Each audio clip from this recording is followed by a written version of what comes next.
श्रीराम समर्थ. गुरु सांगेल तेच साधन. परमार्थ म्हणजे काय हे मी तुम्हाला अगदी थोडक्यात सांगतो.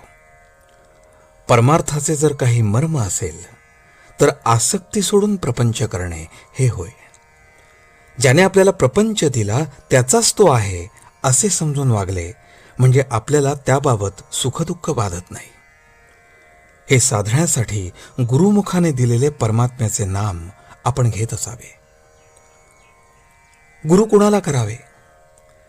जिथे आपले समाधान होते तेच गुरुपद म्हणावे. गुरुपद कुठेही एकच असते. गुरुला कुठे आडनाव असते का? गोंदवलेकर गोंदवलाच राहत असतील, दुसरा कोणी आणखी कोणत्या गावी राहत असेल. म्हणून लौकिक आडनाव जरी निराळे झाले तरी गुरुपद हे सर्व काळी अबाधित असेच असते. तुमचे जिथे समाधान झाले त्याला गुरु समजा आणि तो जे साधन सांगेल त्यातच त्याला पहा. त्याच्या देहाकडे पाहू नका. तो लुळा पांगळा आहे की काय हे पाहू नका. तो देहाने कसाही असला तरी त्याने सांगितलेल्या साधनात राहा.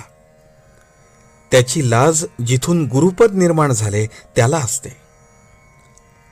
गुरु आज्ञा हाच परमार्थ. तो सांगेल तेच साधन. तुम्ही आपल्या मनाने काही ठरवून करू लागलात तर त्यात तुम्हाला यश येणार नाही. अभिमान धरून काही करू लागलात तर ते साधणार नाही. म्हणून अभिमान सोडून गुरुकडे जा.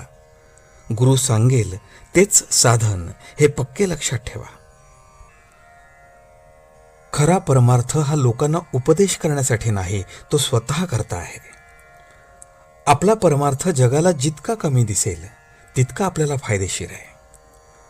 जगातल्या मोठेपणात मुळीच सार्थकता नाही. खरा मोठेपणा नसताना उगीच मोठेपणा वाटणे हा तर फार मोठा घात आहे. एकाने कोळशाचे दुकान घातले आणि दुसऱ्याने पेढ्याचे दुकान घातले. दुकान कशाचेही असले तरी शेवटी फायदा किती होतो याला महत्त्व आहे.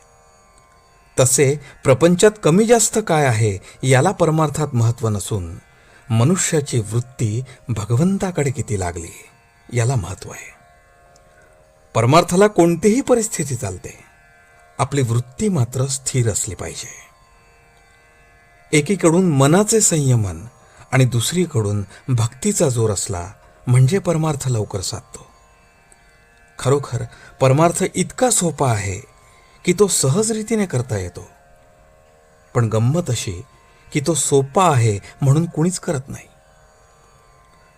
प्रपंच हा परमार्थाच्या आडकाठीसाठी नाही, तो परमार्थासाठीच आहे हे पक्के लक्षात ठेवावे.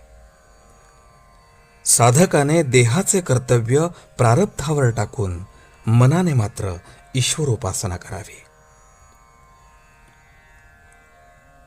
आजचे बोधवचन. हृदयी ठेवावा राम, मुखी सदा त्याचे नाम, हातात असावे प्रपंचाचे काम, हेच खरे परमार्थाचे मर्म. जानकी जीवन स्मरण. जय जय राम.